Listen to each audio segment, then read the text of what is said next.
Live from the ESPN 1280 studios in San Luis Obispo, it's time. It is Living the Run. We're not just chewing the fat, we're getting rid of it. We are your home for everything health and fitness.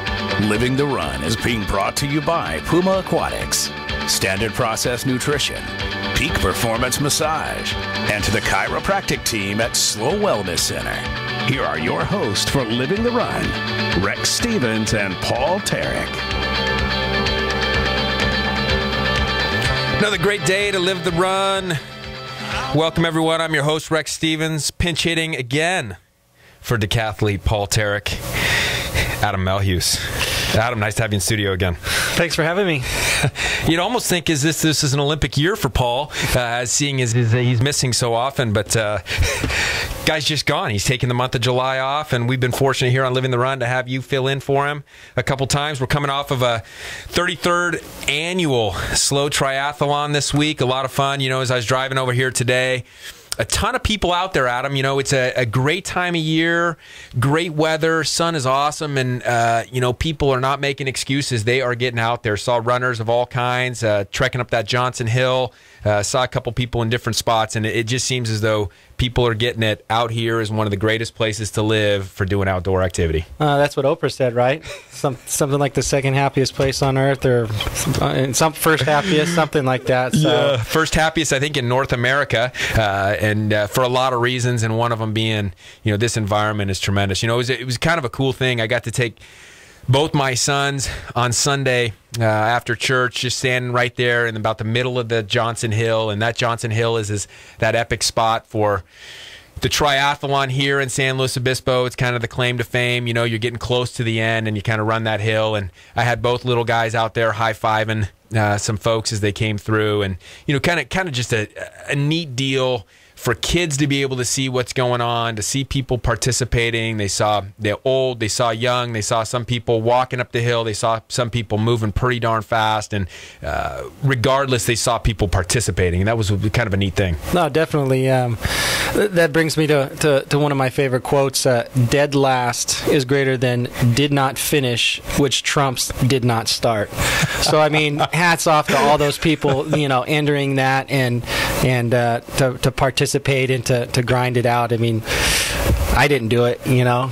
Maybe one day, hopefully, I can muster up the motivation to do something like that as a personal challenge and see if I can't complete it. Eric Burns' records will be safe. I'm not going to challenge his records at any time soon. So, but no, it's, you know, a great event, and like I said, I mean, hats off to all those people who participated. Yeah, you know, you can follow us on livingtherun.com. Somebody who's also setting up an awesome event, which hopes to be an annual event, is Samantha Pruitt. You know, she's got that ex-couch potato, turns ultra woman, and, you know, she's been all over the place doing some pretty cool stuff. She was at Western States not long ago. She's continuing to enter more and more events. She's kind of showing how it's possible to have not been doing much, but then to not only, you know, get off the couch, but to, you know, really check out her potential, to see what she can maximally do. Very cool. So I know that they sold out this last year, this last April, in the SLO marathon and the half marathon. I think they ran that 5K as well on the Saturday. They've already opened up the entry for next year. So people, if you didn't get in this last year, it was a tremendous opportunity. The energy was awesome. I can't remember. I believe it was around 2,000 half marathoners. It was fantastic stuff. And the expo at Madonna, the setup, it was super encouraging. And, you know, a team thing. You know, this whole thing is about that. A couple cool things. Probably the coolest thing I saw out there in this SLO triathlon was a guy, he looked like he was over 80. I believe he was. You know, I looked it up in the results. There was 3 guys over 80 years old that participated in this thing, and it was pretty darn neat because he looked like he was running with his son, who was probably in his 60s.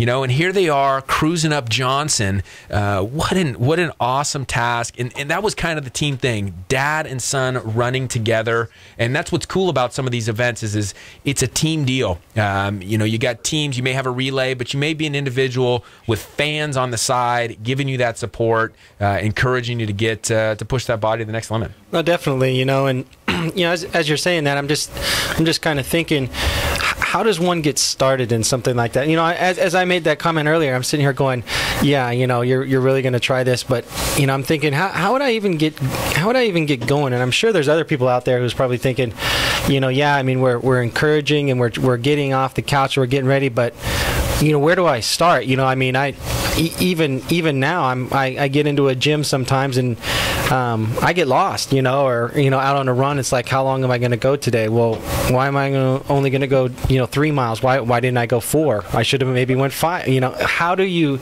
I mean, how does one get started? That's what's got me, and I'm sure people are wondering. I mean, you start somewhere, yeah, but where? Where do you start? A great story there, and we actually got we had said last week that Dean Karnazes was going to be on this week, and he actually had to postpone till next week. So Dean Karnazes next week. I think about that when you say, when did you get started? He talked about in his book, Ultra Marathon Man: Confessions of a Nighttime Runner, going to the bars. He was had too much to drink. Things were not going the right way, and he decided, why not now? So he decided to run from San Francisco, the bars, to Half Moon Bay. Wow. He goes 30 miles on the first one, but it was a start. And I think Bernsey actually a couple weeks ago when you were here said it best, put something on the calendar. And one great thing about this area is we have so many options. There's stuff in Morro Bay, Santa Margarita. We got San Luis Obispo. We got, the half marathon City to Sea coming up in the fall. It's just endless amount of events to participate in. And, the thing I was thinking about when I saw the guy 80 years old, 80 plus going up, I wonder if he's done all 33 of these. There's been 33 now in SLO, and he's probably participated in each one. He's probably doing what you said, hey, what do I do? Hey, I'll put it on the calendar. Every year, come July, I put it on the calendar, and I'm just expecting that I'm going to participate. And that's probably the first step in this thing. Yeah, you definitely have to make yourself accountable somehow, whether, if you're just solo and you don't have a running partner or a training partner or anything, the calendar. So, whether it's an event like that or just an event in general, like a family reunion where you want to go and look good at the reunion and lose some weight, that might get you off the couch to go run a mile to start, and who knows where that'll go, I love those motivational things, the summer beach body and so forth. But, there is more to the running than just the physique, that overall health. I think, our next guest that's coming on the line now, participating. And one thing I love about her, Barbara Joy Singer, is that every time she finishes, she's got positive mindset to hit the next goal. Right? She visualizes times. She visualizes what she will do the next year. And Barb, tell me if I'm wrong, but my gut says that you already have the time in your head that you're expecting in next year's SLO triathlon. Oh, absolutely. Hey, Barb, thanks for joining us. You can find Barb on bjs-tri-sport.com. Tell us about the race, how'd it go, what was weather like? Traditionally, that later start time is not necessarily the best. Sometimes that wind picks up in the early afternoon, especially in the bike ride going out towards the wineries and so forth. But, I'm telling you, 11 o'clock when we were high-fiving, the boys and I on Johnson, it was blazing and still. What was weather like? How was the course this year? Well, I mean, the course, it's a great course just in general, but I had an early time. I got in the pool at 7:15, so it was nice and cool when I started. And I had a great race. I have no complaints. Everything came off without a hitch. I think I saw one crash, but the lady seemed to be okay, and that's another thing. They put enough volunteers on that bike course, so if you have a mishap, there's somebody on you within minutes, which was fantastic to see. There was an issue in the pool this year, and again, boom, lifeguards on site to take care of that situation. So I think all in all, for myself, I had a great race. I enjoyed the course. The thing about it is a sprint, so, you're pushing the whole time. It's in the title. Hour and 20 minutes for you. That's a yes. PR, yes? Yes, that was a PR this year, indeed. Fantastic. And third place finish on the female side. Yes. Top 3. Got to be proud of that. And I'm very proud. You just continue to get better. Yes, that's the plan. Hard work pays off. 118 118 next year.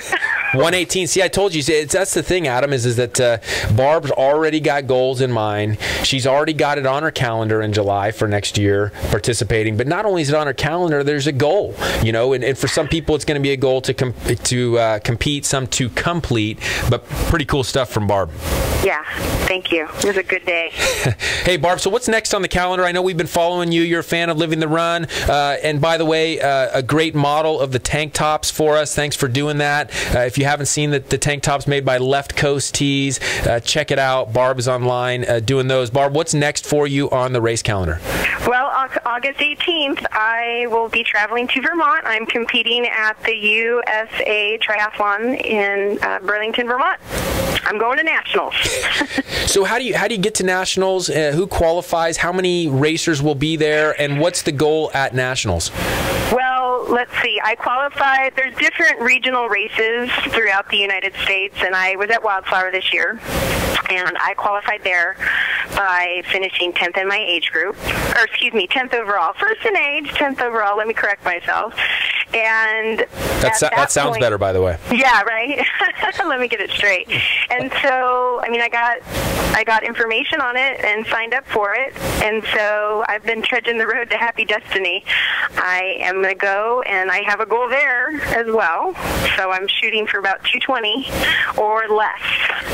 I'm aiming high there with 220, so I'm really trying to come in underneath that. Talk about a little bit the difference in training style and mentality when you go to a sprint versus a little bit longer of a race. You're talking about an hour and 20 minutes in this last race versus 2 hours and 20 minutes. So you can add an hour to it. Obviously, there's a difference in the training. There's a difference in the mentality going forward. What are some of those strategies? How do you approach the races differently with the different distances? Well, I mean, I think with any race, a lot of it's mental. For me, 85% of it is mental. I mean, I can train my body, but if my brain is not connected, it's not going to do me any good. I really try to stay focused on what I'm doing in that moment. So it's training my brain and my body at the same time. As far as conditioning my body, I mean, I had to work up to this. It's something that has been built up over time.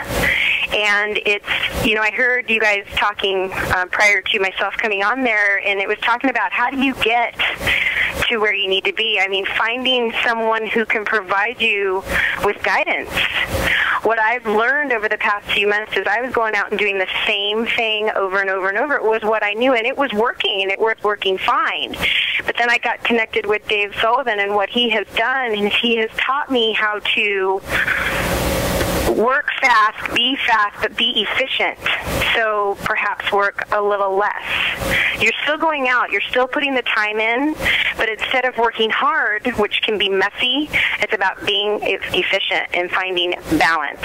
And so putting your workouts together in a manner that works for your body, listening to your body. If you wake up and you're tired, you should probably sleep a little bit.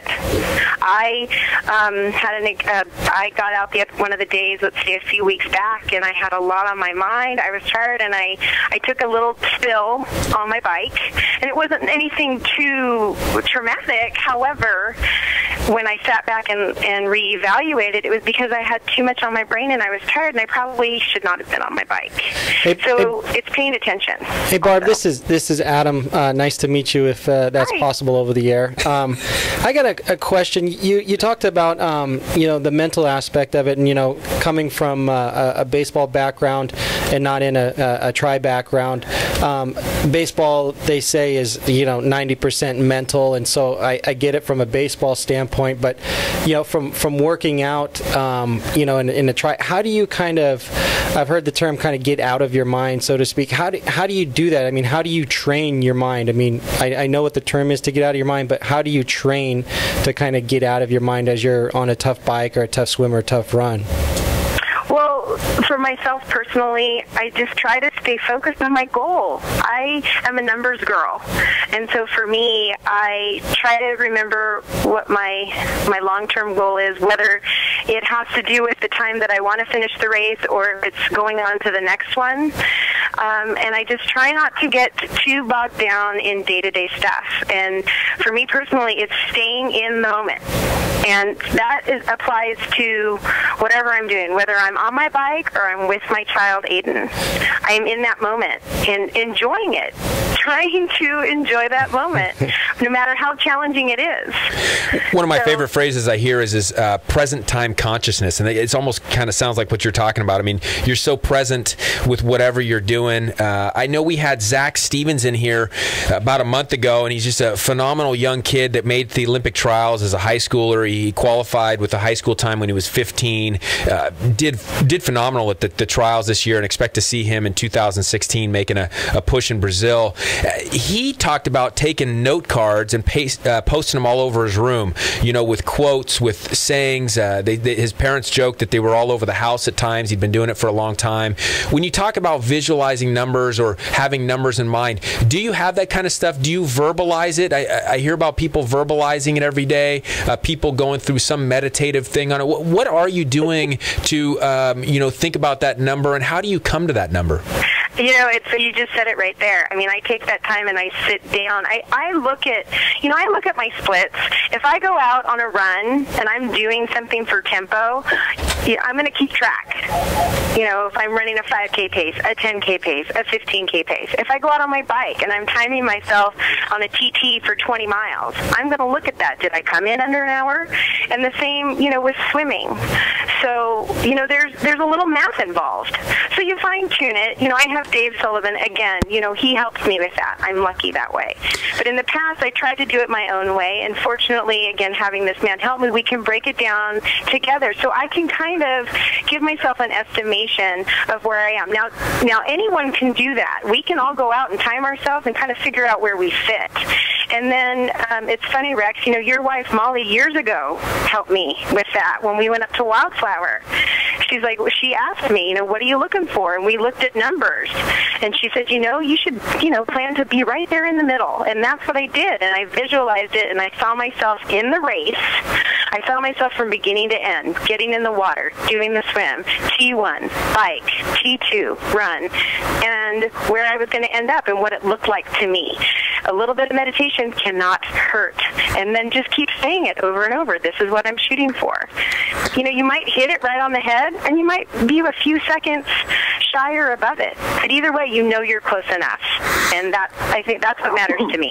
Hey, and I did that, and I got really close. Hey, awesome. Congratulations, Barb, on this, another great performance at a slow triathlon, more improvement. You're a huge encouragement to listeners, again, who didn't hear your story before. You took one kind of poor habit, lifestyle habit, you've changed it into something absolutely fantastic in fitness and in exercise. You're a leader in the community with that. You're fun to watch. It's fun to listen to. Energy's contagious. And let me tell you, people, follow her on bjs-try-sport.com. We will continue to post stuff on livingtherun.com, updates for her, as well as on Facebook. Good luck in Nationals. Do great. We look forward to hearing you after. Thanks for being a fan of Living the Run. Thanks for coming on, Barb. Good energy my way. Good energy your way. Okay. Awesome. All right, more from Adam Melhuse and I talking perseverance, motivation, and how to start getting into something that, like Barb Joy Singer has done, taking it to the next level and really living the run.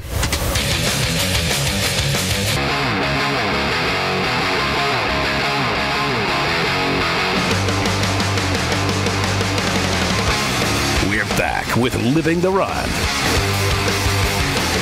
Good stuff. Adam Melhuse on Barb Joy Singer.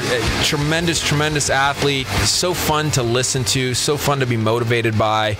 And she really gives you a pickup and makes you want to go out, lace up the shoes, and get a jog in. Get in the bike. Get in the swim. Just do something. Yeah, that's awesome. And how she talked about setting the goals and stuff like that. I'm going to take something from her. Absolutely. Hey, my next guest, I've talked about this the last couple of weeks. You can find more information about this on caringforchris.com. This is a golf tournament that's going on for a friend actually a high school student that I went to school with. Chris Suji had some complications from a corrective moya surgery. Now requires 24-hour care. This is the fourth year these guys have put this thing together. They're trying to raise over $75,000 for Chris and the family going forward. I got a guy on the phone right now. His name's Eric Rabago, and he's the one, kind of the genius behind this, raising money for this. And I know it's a tough thing. I wasn't exactly in the know so much at Lynbrook High School, where these guys went, and 2,000 students and a lot of people, and I wasn't always in the mix. But it's a very interesting thing. The one thing I always remembered about Eric Rabago was this guy had as big a smile as you could ever see. You could see it from across the quad. Everything seemed to be, fun. I always seemed like he was laughing. The smile was huge. Eric, it is not a surprise at all to me that you're running this event. Thanks so much for joining us on Living the Run.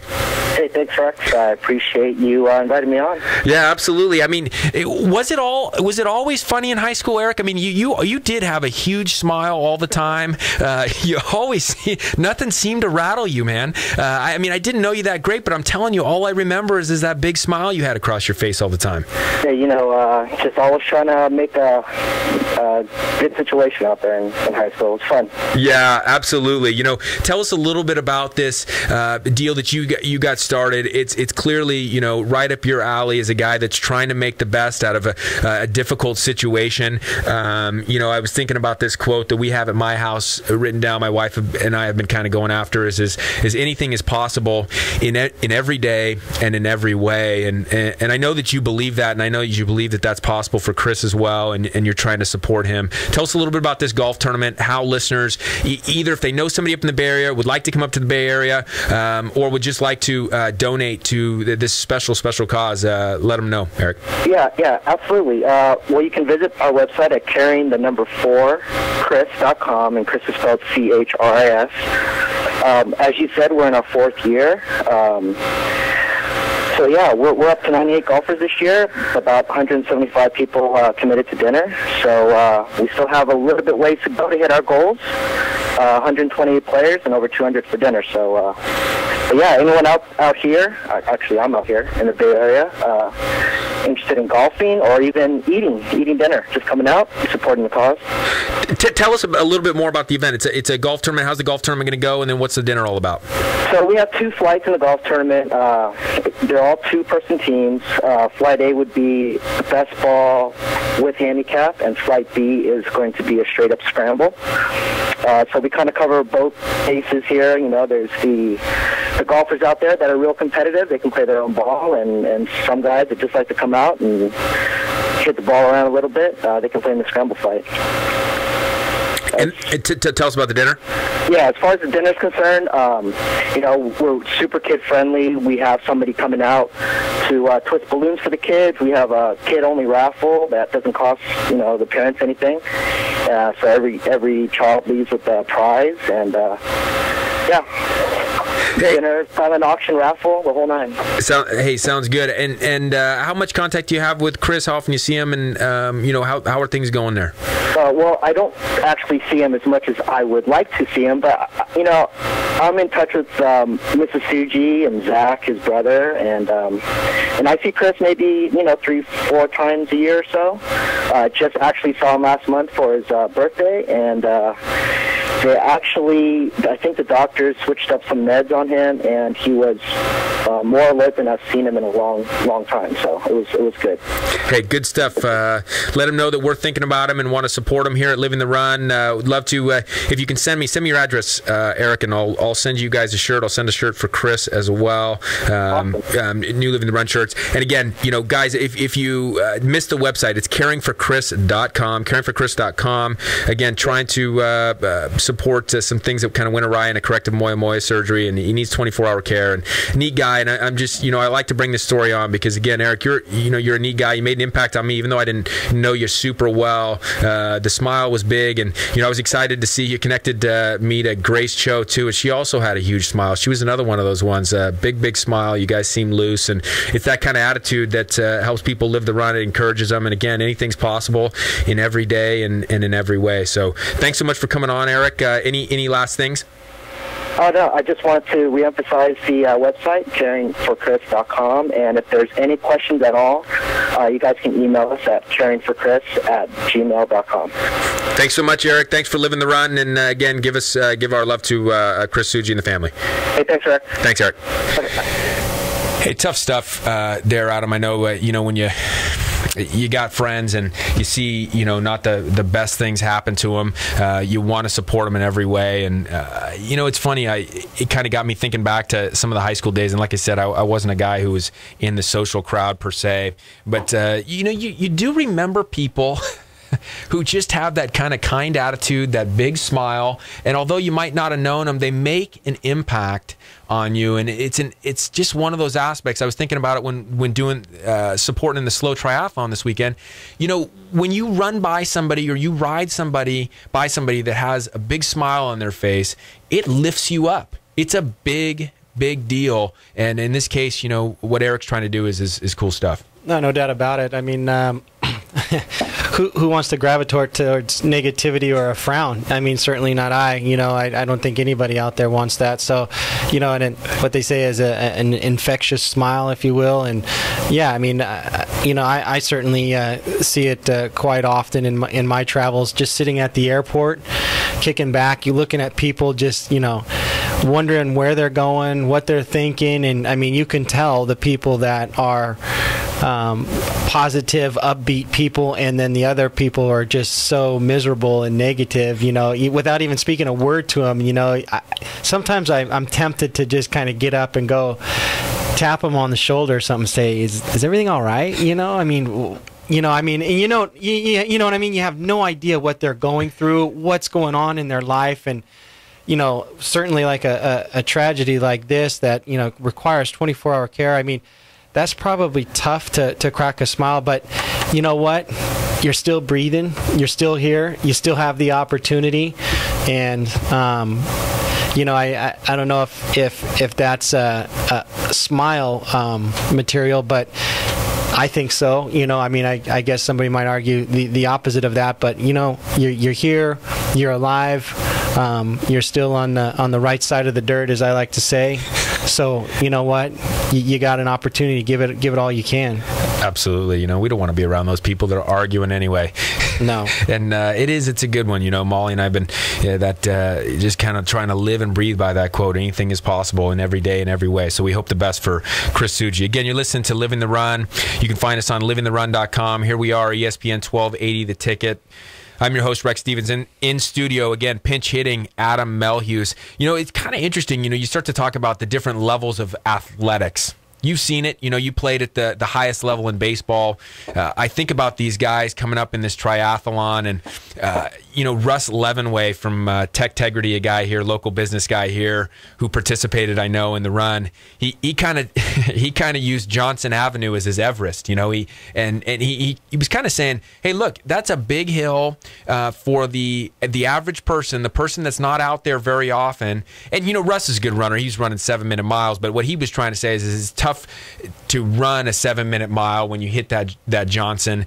There's that kind of at the bottom looking up and going, hey, that's where I got to get to. It's a perseverance thing. It's a motivation thing. It's a goal thing. But everybody's is a little bit different depending on the level they're at. No doubt. I mean, yeah, you got to find something to motivate. Like I was telling you before we came on the air, my second go-round, if you will, when I had retired, and then a month later was persuaded by the Pirates organization to give it another shot. So I went out to Indianapolis in AAA with them, and my mantra, or my thinking, if you will, was this is all just bonus or icing on the cake. I already had the career. Let's just see what happens.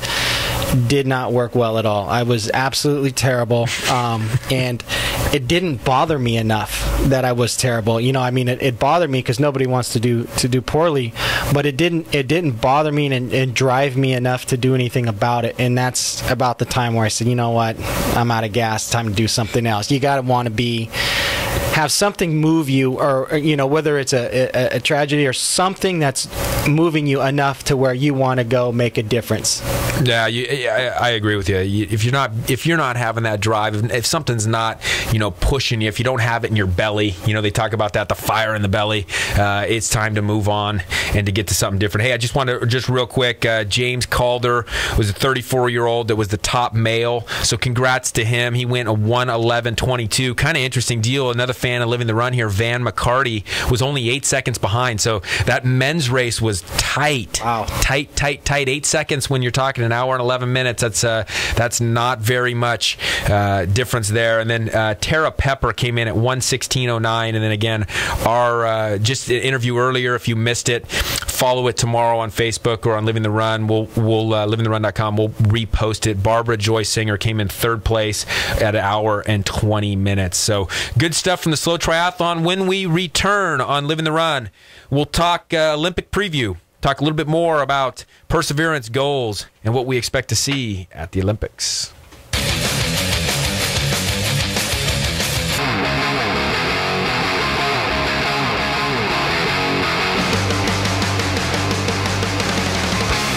We're back with Living the Run. Hey, good show thus far, Adam. A great interview again with Barbara Joy Singer earlier. We'll look for her at Nationals. Again, you can find her at bjs-try-sport.com. Follow her along on Living the Run. You know, awesome time here. We got the Olympics coming up. Ceremonies on Friday.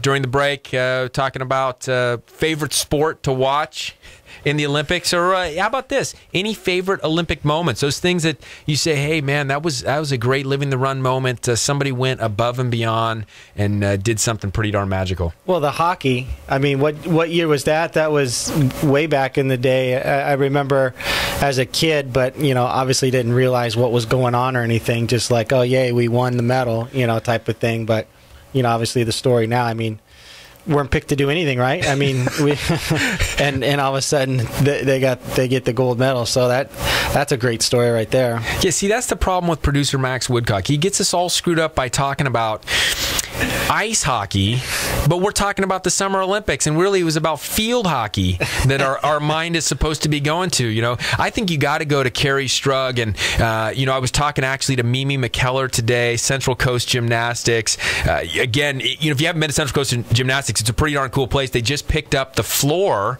from the Olympic trials in San Jose, installed that floor into their gym there. It's a great place. But I was talking to Mimi today about the Carrie Strug vault that she did, and the medal was on the line for the team. It wasn't the medal on the line just for her, but the medal was on the line for the team. Her ankle was a wreck. She couldn't even stand on it, and if you look at her when she's standing at the start line for that vault, she's barely putting any weight on that thing.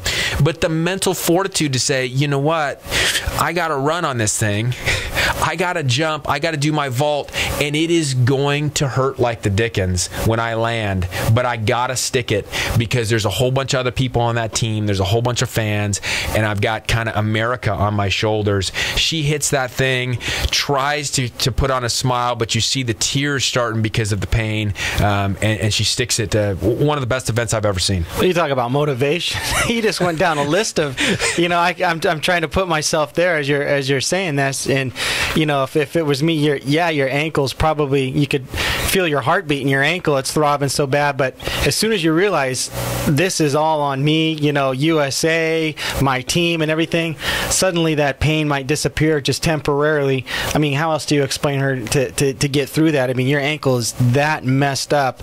It's just adrenaline, and you've got that, like I said, that whole list of things you just rattled off as to how important it is. Motivation. The coach is funny. I once saw a video clip of that coach, and everybody knows that guy is super emotional. He's a neat guy. You can tell how much he loves gymnastics. He loves those that he coaches. But he talks, was that Bella Carolla or whatever? Yeah, Bella Carolla. He talks about running down the side as she's running, too, and he's probably yelling and screaming. And if you ever listen to that guy, I wish they had video of that where you could see him running at the same time. Really cool stuff, and he hugs and embraces. And again, what a tremendous team aspect. What a tremendous motivating thing. I always loved Carl Lewis. Carl Lewis was such an interesting runner because he was so fun to root for because he was always coming from behind. He's traditionally a slow starter out of the blocks, and you could just expect at that 50-meter spot, Carl's going to turn it on. And it was just like one of those things that there was so much anticipation as a viewer. You wanted so badly to see that happen. And you knew it was going to happen, but there was still that kind of butterflies in the stomach. Is it going to happen? Because he seems like he's behind and there's not that much to go. And here comes Carl Lewis out of nowhere. He was always one of my favorites. Well, it was right about that time you jumped off the couch and started yelling, "Go, Carl, go." That's when he kicked it in gear right there. You know, they always talk, what was that old country song? I think it was Randy Travis saying something about the only thing that matters are your heroes and friends, right? Right. You know, and as a young kid growing up, I think that's probably pretty darn true. You know, you had your buddies that you went around and you did whatever you did with, but you had heroes for whatever reason. And for so many of us, they revolved around the fitness, they revolved around the athletics, they revolved around sports, guys and gals that were doing things that were so motivational. And again, you know, next week I'm super excited to have Dean Karnazes on the show because, you know, when you start to think about running 133 miles in Death Valley in the summer in July, just took place just a little bit over a week ago, finishing at Mount Whitney, the climb up Whitney. I mean, it just starts to almost boggle the mind. But you know what? It allows you to say, you know what, if Dean can do that, I think I can get out and, you know, run 3 miles around the block, or I think I can get the shoes on and take a good walk, or I can hike up Madonna or what have you, or have those goals being set. So it should be a phenomenal interview. I just finished watching his documentary, 50-50-50, and pretty neat guy. I can't wait. I mean, I keep saying motivation. I can't wait to hear. If I'm not here and I'm on the road somewhere, I'm going to listen to the podcast of what his motivation, what motivates someone to run 133 miles. I mean, man, I mean, you know, and I keep saying motivation, and I get this picture in my mind, you know, I was just recently in Pittsburgh, you know, at this Gold's Gym with just some dudes, you know, working out and stuff, and, you know, most of them overweight and, you know, just kind of, you know, getting the biceps pumped up or whatever. But as I'm sitting there, you know, attempting to get a workout in, going, okay, wait, I don't have to work out for Major League Baseball anymore. That's not my job. I'm healthy enough as it is right now, and, you know, I don't eat terribly. Where's my motivation? You know, so I thought about that and limped through a workout and went back to my room and kind of was disappointed in myself, going, I wasted an opportunity to work out, you know. So, you know, I think a lot of people might fall into that, where they get there and they get to a gym or they put the shoes on to go for a run, and they end up just, you know, walking, which isn't bad, you know, but, you know, it's like, I could have run, you know, I should have run, I could have run. Somehow, some way, you have to find, and I think we keep touching on putting something on the calendar, something to hold yourself accountable, you know. So I know that I'm going to apply that as far as, okay, what's going to be my motivation's not my job anymore. You know, that's not my job, is to work out. So my motivation now, what maybe it's my kids, you know, who knows, you know, got to find something that to like you say, you don't get that feeling in your gut to push on when you're running through, you know, in a triathlon and you're in mid bike and your brain's going, all right, I've had enough. You got to push through, you know, to get to the end of that thing. So something to motivate you. If you can do more, I think is what you're saying. And why not stop? Go for what your potential is. I think that you kind of touched on it, not getting complacent at any time, and realizing that, you know, the stimulus of activity, the stimulus of exercise really needs to be done daily. The thoughts on what you're putting in your mouth every day, you know, really has to be thought about daily. And then, you know, I thought Barb, where she hit it out pretty good, is really getting the mind right. We said present time consciousness. We talked about a little bit of meditation to keep that motivation, to keep that focus, and those things are big. You know, when we return in the last segment, we're going to talk just a little bit about a couple local athletes for you guys to look at in the Olympics, especially in track and field, and we'll wrap up with tips and takeaways on Living the Run.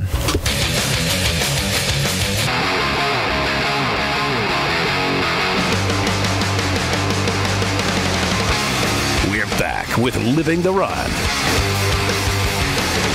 Welcome back to Living the Run. Again, follow us tomorrow, livingtherun.com or Facebook. If you missed any of the interviews, we had, again, Barbara Joy Singer on third place in the SLO triathlon. She's headed to nationals. Awesome athlete. Hey, I want to talk about a couple local athletes. We got Stephanie Brown here from Arroyo Grande in this year's Olympics throwing the discus. She's the defending gold medalist. Last time in 2008.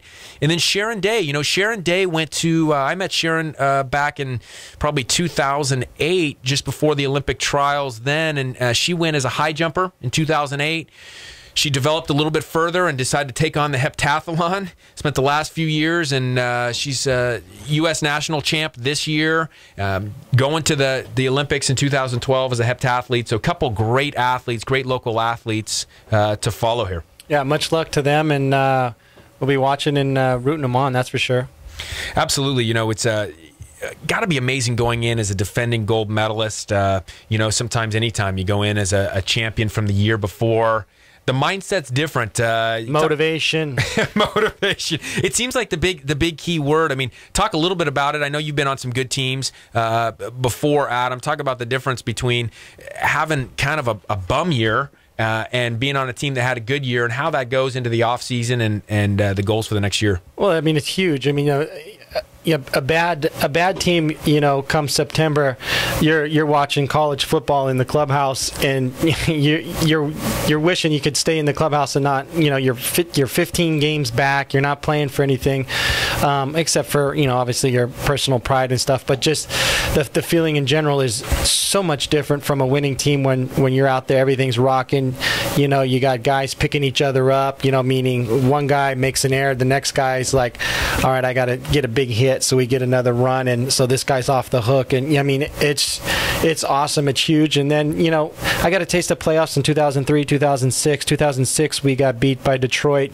They went on to face St. Louis, I believe, and lost in the World Series, so we were close, and it was like, man, just to get to the World Series rather would be amazing. Never did, but close.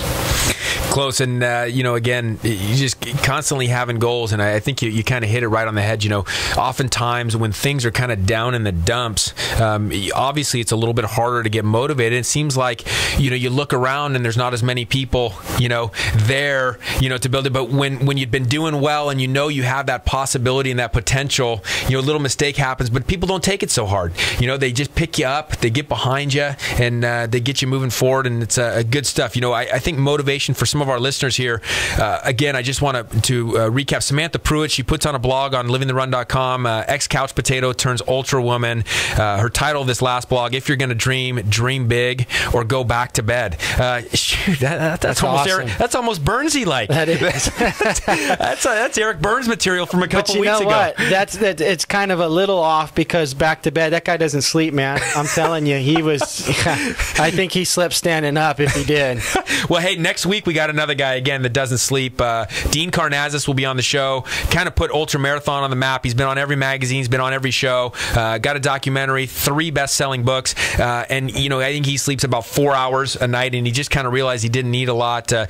Incredible stuff with how his muscles just don't break down at the same rate as everybody else. It's going to be a great interview. Those of you who are want to be inspired, you got to catch us with Dean Karnazes next week. Super excited about that. Real quick, tip and takeaway from today's show, Adam. Motivation. Find it somewhere, somehow, in something, whether it's an unfortunate, tragic situation or just to set a new PR. Whatever it is, find some motivation. I want to take something kind of from Barbara Joy Singer, who, she was so focused. She talked about that focus, that deliberate focus, if you will, visualizing numbers, having goals. And there was a quote that I read from Jesse Owens that kind of, in this Olympic times, I thought fit pretty good. He says, find the good. It's all around you. Find it, showcase it, and you'll start believing it. And that is just good stuff. And sometimes you got to write it down. Sometimes you got to say it out loud. Sometimes you got to have a friend that kicks you in the butt to get you going in that way too. But this is, it's good stuff. It can't be understated. And, hopefully one day here soon, we're going to have Jeff Troche, sports psychologist, on to talk a little bit more about that. Anyway, Barbara Joy Singer, thanks for coming on. You have won the Jaffa Cafe gift card.